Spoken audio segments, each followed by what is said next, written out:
I've been doing these at-desk intros since my second video, and since then it's been a struggle to try and at least look decent. I don't really have a wardrobe or makeup, so usually it's just me in the raw. And my bald head can look alright, but it could also make me look like a mad scientist if I haven't shaved in a while.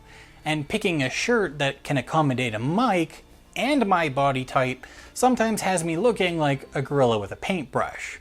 So I got to thinking, what if I got myself a uniform?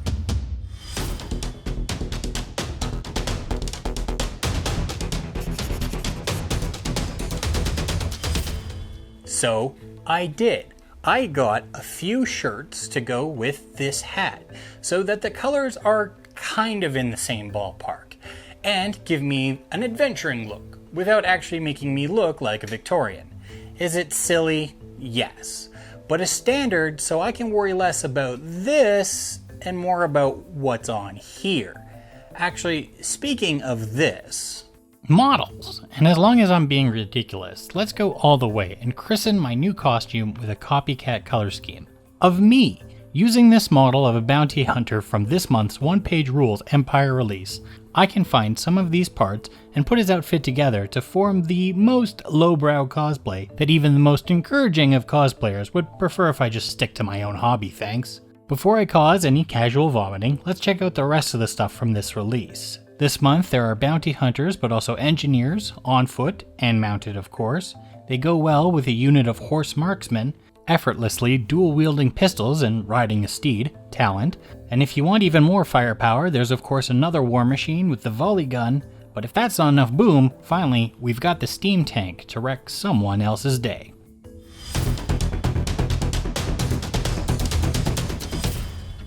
Because I'm always sitting at my desk for these, you guys have no idea what kind of pants I wear, if I wear any at all. But for the reference, at least I threw on some of my blue-gray khakis, so that's what we're going to give him. As blue-gray might suggest, we need a blue and a gray, made out of a black and white. And I'm throwing some magenta on the palette too, so I can push this a bit more purple if I need to. I'm going to use simple methods for most of this, so I'll make a tricolor from each of my mixes this time around, starting with color matching a mid, then making a wash shade, then a slight highlight. I'm starting over a dark gray base coat, so not quite black but pretty dang close, and for the base coat I'm going to be leaving the dark shadows with that black. Since the wash is going to take care of the colorizing of them, we can make things easy by leaving those shadows dark, so that when we do, the wash stays darker in those shadows too. Speaking of wash, I'm going to make it by using my matte medium and some thinner with the shade color I mixed up earlier. I can leave a lot of color in this since it's only going to be covering a single layer. It doesn't need any of the details to poke through yet. Overall, this will be quite a simple paint job, but I think the fun in this one is going to be mixing up all the colors. For the highlights, I'm going to dilute out the pigments a bit since white and black are quite opaque. If I don't, I'll get some harsh edges. Then with this, I'll just paint the upper folds of the pants where they'd catch light. The translucency means I can be a bit sloppy with my first layer, but then add more and more layers to fill in that color with a softer edge.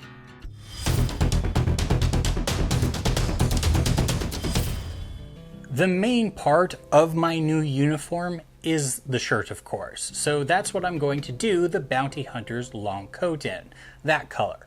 And his hat as well, because they are supposed to be the same, but in real life it's harder to match than it is on a painted model. There are two parts to the shirt as well, so I'll start with the main body since that's going to be for the bounty hunter's cloak. I'll use some phthalo green, yellow oxide, white and black to get me in the right ballpark between both the color of the cloak and the color of the hat. Since they're mismatched in real life, I think an average will be fine for the model. Once again, preparing a match color, a shade, and a highlight. This base coat unfortunately doesn't quite cover on the first layer. That green is very transparent over black, even with the addition of 3 opaque colors like oxide, black, and white. So if you're wondering, the hat came first. I figured wearing a hat would make it so I don't have to worry about my head as much on camera, but I didn't really have any matching shirts, so had to try to find something interesting online. Of course, buying clothing online doesn't always get you exactly what's pictured, and while the style was exactly what's pictured, the color was a bit brighter than what I was hoping for. I'm not going to worry too much about it though, we've already established I'm not a fashionista. For the highlights, I'm going to do what I did with the pants, diluted paint. Many layers, that sort of thing, but I'll try and keep the highlights towards the shoulders and the base of the cloak. So finding those highlight points in a much more overall sense when it comes to the jacket, rather than worry about folds of the clothing, since the folds are very shallow on this. For the second part of the coat, there's the arms, which are just a much darker green and a bit more blue, so I don't need as much yellow, letting the blue tint of the black come through a bit more. For the model, I'm just going to do the sleeves of his undershirt in this color. Even though it's technically something completely separate on the model, it's in the right spot and I need to paint them something, so might as well just follow the reference one-to-one. Still doing both the shade with the darkest green that isn't a full-on black, and highlighting like I did with the pants, but also following the highlights of the coat, so ignoring folds on the underarm.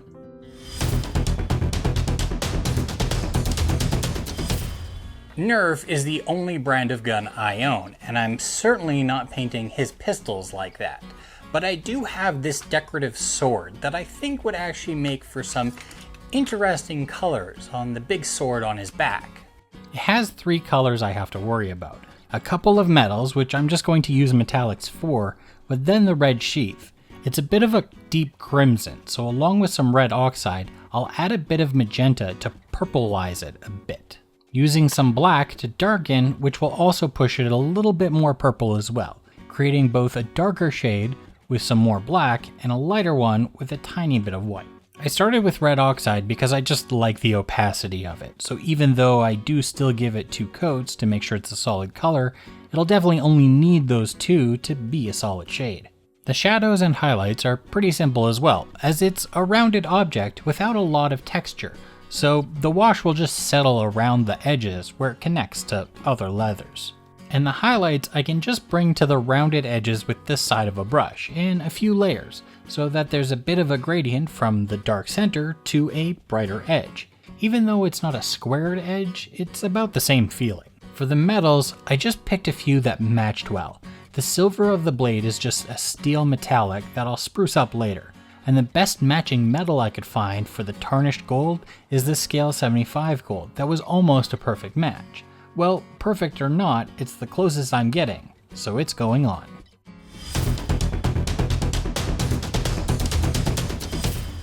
As a Canadian, I take my winters seriously, so of course I'm a connoisseur of winter apparel. And to me, the best gloves are a nice leather pair. They're warm, but still tight to the fingers, so you can actually still pick stuff up. Now, I don't mean to turn this into a gloves review, but seeing as how I tend to use black leather gloves as a staple for most of my miniatures when I'm being lazy, I just found it kind of funny that in real life I'm actually the exact same way. For my 3 mixes, well, there's really no color in these gloves at all, so it's simple, just black and white, starting the shade with just a pure black. I'll have a medium mix with some white and another highlight mix with some more white, but I don't go over 50-50 with either of them, so still quite gray overall. And application in this case is also going to be a bit different. It does still start with a base coat, but a soft highlight base coat, so it'll only be base coating the ridges and folds that go up where they'd catch light, so lots of the shadows remain dark, even more so than the other layers of colors I've done so far. And I'll continue that with my lighter color gray. So this is in reverse order, where I go from medium, highlight, then to my wash, but the highlights are done the same way, thinned out in multiple coats for a soft gradient, though this time there will be an extra feathering when I give everything a wash. For the wash, it's mostly for the gloves and boots to really keep those folds with shadows, but I will add some on the trim and belts just where things connect with other things to make sure that there's that ambient occlusion still going on.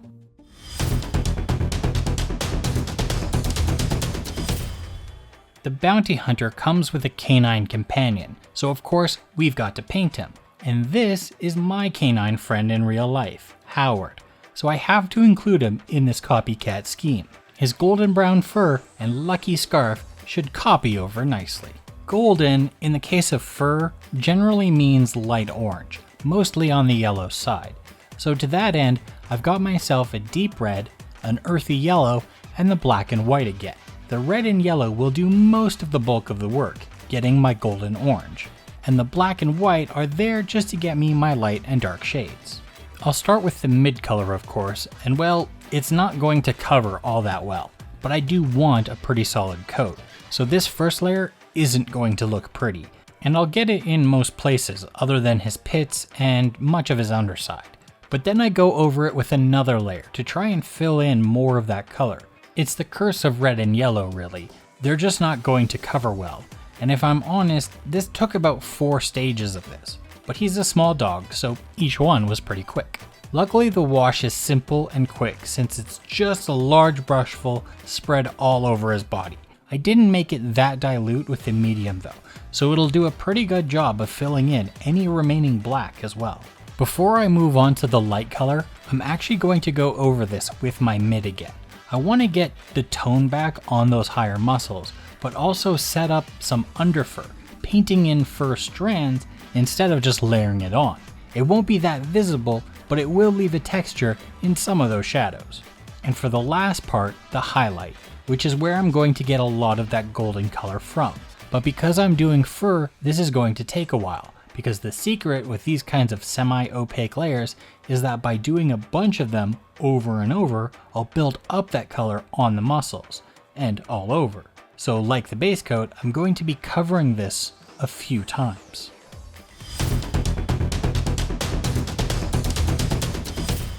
Despite my poor attempts at cosplay, I think the scheme on this model actually turned out rather well. It's a bit darker overall as he had more of the leather than I did, but I'm also pretty sure his clothing would have been made by the Empire's best, and not a cheap online store like mine was. That said, don't be surprised seeing it more often now, though just the shirt and hat, no need for a sword and gloves at my painting table. Thanks for watching, and check out the description to links to my Instagram for more pictures and the One Page Rules Patreon, where you can get the Bounty Hunter STL.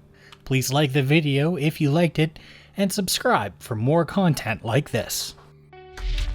If you liked this video, please subscribe, and if you'd like to support my channel, check out my Patreon where I have new models and videos each month for you to print and paint.